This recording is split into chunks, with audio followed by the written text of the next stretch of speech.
Em reunião com o governo federal, os sócios da 123 Milhas afirmaram que a empresa não tem condições de pagar os clientes prejudicados neste momento. A informação foi confirmada ontem pelo secretário nacional de Defesa do Consumidor, que afirmou que os sócios prometeram apresentar um plano de ressarcimento.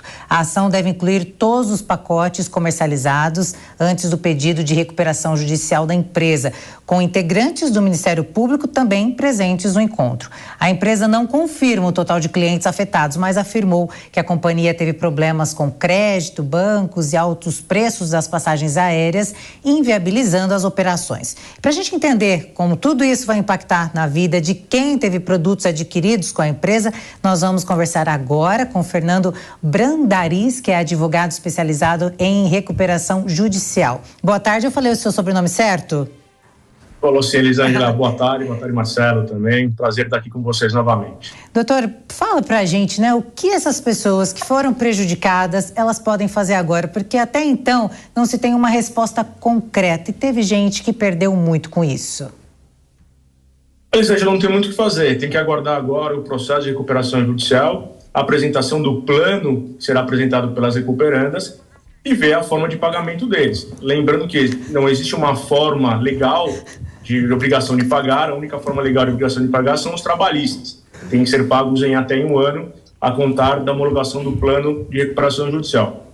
Os demais credores estão abertos à negociação. Normalmente existe o deságio de 50%, 60%, até 70%, em alguns casos até 90%, com uma carência normalmente de 2 anos e parcelamentos que seja compatível com o novo faturamento da empresa, digamos assim, porque queira ou não queira ter um abalo no seu faturamento. Então, tendo a apresentação de um plano viável, é bem provável que esse plano seja aprovado pelos seus credores. Suano tem uma pergunta também. Doutor, boa tarde, é um prazer poder fazer uma pergunta para o senhor. Não sei se estaria dentro do escopo da questão em si, neste momento, com o pedido de recuperação judicial. Mas, quando se observa o que fez a 123 Milhas, ela era uma aposta interessante. O que ela dizia? Veja, eu compro milhas, transformo essas milhas em passagens e vendo as passagens sem que elas existam antecipadamente. Isso, não sei se poderia ser verificado como uma espécie de esquema de pirâmide. Ora, quais seriam as medidas para se coibir propostas do gênero, não apenas na questão das passagens aéreas, como ali está sendo apresentado, mas em especial em outros segmentos? Como o senhor falou, como foi dito, o senhor sendo especialista em recuperação judicial, muito provavelmente o senhor deve ter visto coisas parecidas. Primeiro, se isso é um esquema de pirâmide. Segundo, se for um esquema de pirâmide ou algo similar, por qual razão não existe uma forma de coibir? E, além disso, como tratar da propaganda, ou melhor, da publicidade que foi feita? Quando se entrava nos aeroportos, a primeira coisa que se via, propagandas gigantescas com várias personalidades, pessoas falando, e lá dizendo, venha para 123 Milhas, sabendo que este era o processo, que parece interessante, mas deu o resultado que deu. Seriam essas as perguntas, não sei se o senhor conseguir ser claro. São várias perguntas, só vou esquecer de algumas no meio do caminho aí. Peço desculpa se eu esquecer alguma. Mas eu já acho pouco provável que seja um esquema de pirâmide, porque é uma empresa que vem de 2006, ela vem honrando com seus compromissos, e normalmente uma empresa de pirâmide, ela não dura muito tempo, né? Logo 1 ano, 2 anos, normalmente a gente que vê no mercado, elas começam a ter problema. Não acho que seja o esquema de pirâmide. De toda forma, cabe às investigações, né, do Ministério Público, dos próprios credores, que vão estar de olho na recuperação judicial, e do próprio administrador judicial, nomeados os administradores, né, porque foram 2 que vão analisar a documentação. Não é? Agora, com relação às propagandas, aeroportos e tudo mais, faz parte do negócio, né, incluindo eventuais artistas, não tem relação alguma. Né? Se você condenar um artista porque fez uma propaganda para uma empresa que eventualmente teve um fracasso. E pelo que relata na inicial do pedido de recuperação judicial, eles fizeram um novo programa, e esse programa novo de fidelização dos clientes é que deu certo problema, porque ela vinha vindo certinho, pagando, honrando com seus compromissos. Arriscaram, não sei se arriscaram de má fé ou de boa fé, mas até enquanto a gente não tiver a comprovação de uma má fé, a gente tem que dar boa fé para eles. Agora, a gente tem que fazer uma diferenciação também de boa gestão, má gestão e de má fé, né? Por enquanto, eu e a sociedade de uma maneira geral, a gente tem que acreditar que a administração estava sendo feita com boa fé e por um arrisco, né, arriscaram num programa que não deu certo.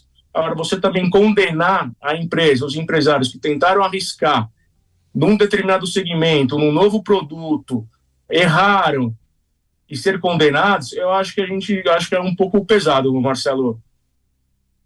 Doutor, ainda até indo nessa esteira, não digo nem até condenar, mas acabou prejudicando muita gente. Muita gente perdeu dinheiro e até mesmo um sonho, né, de fazer aquela viagem tão desejada com a família. O doutor disse que não tem muito o que ser feito, ou seja, paciência. Qual a orientação, então, para essas pessoas, ou até mesmo para quem compra pela internet? Tem uma dica importante para que não caia, de repente, numa situação dessa? Elisângela, quando a gente fala em sonho, né, a gente pode fazer um comparativo aqui com os próprios buffets de festa de casamento, que do dia para a noite eles fecham, somem, tem falências, enfim. É mais ou menos o mesmo paralelo, né, com o que a gente diz, com realização de sonho. O que esses consumidores devem fazer? Ingressar em juízo e pleitear a sua indenização, e aí sim você tem uma chancela do Poder Judiciário, que não ocorreu a prestação de serviço pelo grupo 123 milhas, e indenizar. Com esse valor, vai ser pago mediante o que for oferecido pelo plano de recuperação judicial. Não tem muito o que fazer. Eu estou vendo alguns consumidores entrarem com ações judiciais, juízes dando liminar para serem emitidos vouchers, passagens. Isso não é competência desses juízes, é competência do juiz que está presidindo o processo de recuperação judicial. Esses vouchers dificilmente serão emitidos, porque a empresa vai dizer que está em processo de recuperação judicial e ela não pode dar preferência para nenhum outro credor, a não ser aqueles credores que serão pagos pelo plano de recuperação judicial. Porque senão todo mundo começa a entrar com ações pedindo liminar e o processo de recuperação judicial fica inviável. Você perde a razão de existir do processo de recuperação judicial, Elisângela. Pessoal, não tem mais uma pergunta para a gente finalizar? Não, seria apenas, foi muito interessante quando o senhor falou, são três campos, né? O primeiro deles é a má-fé, distinguindo-se da boa-fé. Dentro da boa-fé, a má gestão e a boa gestão. Ou seja, está se apostando por uma questão de boa-fé de todos, de que ali provavelmente foi uma má gestão ou uma aposta inadequada. Mas ainda assim, nós vemos que a maneira como isso é apresentado para a sociedade acaba colocando a sociedade na seguinte situação. Ao invés de ela estar comprando um serviço ou estar comprando um produto, ela está sendo parceira de uma aposta. E não me parece que era isso que estava sendo mostrado para a sociedade, razão pela qual acabará toda a sociedade sendo penalizada, porque ela não quis participar de uma aposta, ela não entrou como uma sócia, como uma empreendedora, ela entrou como alguém que está comprando um serviço e um produto. E aí a sociedade fica, independentemente da questão de ter sido uma aposta errada, a sociedade fica a mercê, porque não tem instrumentos que possam garantir que a sociedade seja ressarcida dos danos que ela sofreu por algo que foi mal gerido, colocando na questão da boa-fé da nossa parte. Mas, ainda assim, eu discordaria, doutor, da questão não tem como tirar os artistas. Eu discordo, eu acho que nós deveríamos já há um bom tempo pensar por qual razão alguém vincula a sua imagem na credibilidade de algo. Ou não sabe da credibilidade, ou está atirando no escuro, de forma que isso faz parte, é uma forma de associar. Nós vivemos essa situação. Qual seria a pergunta? Como se faz para que a sociedade não viva essa situação que, ao invés de comprar um produto e um serviço, ela acaba sendo colocada por todos como parceira de uma aposta que ela não quis fazer. Ela investiu no sonho da compra do produto e serviço e não no sonho de dividir os lucros da empresa. Como seria para evitar isso? Então, Marcelo, eu ouso discordar um pouco, com certo respeito, porque todo empresário acaba arriscando. Alguns dão certo, outros dão errado.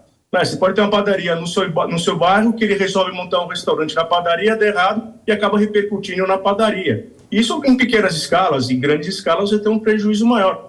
Na verdade, eu entendo que a sociedade ela tem que também assumir um certo risco. Porque todo empresário ele assume um risco. Ele coloca o seu patrimônio para empreender e muitas vezes ele acaba perdendo todo o patrimônio para honrar com seus compromissos. Então, a sociedade ela acaba sofrendo, sim, ela acaba sofrendo, mas penso que ela não consegue ficar ilesa disso, porque eu posso comprar um carro, a fábrica quebrar, eu posso comprar um apartamento, a construtora quebrar, e assim vai, Marcelo. Desculpa discordar um pouco de você, mas acho que a sociedade ela tem ela não tem como ficar ilesa. E quando você fala do artista, você vincular a imagem do artista com um negócio, claro, concordo com você que ele tem que ter uma certa... Ele não vai fazer propaganda para qualquer um que apareça na frente dele.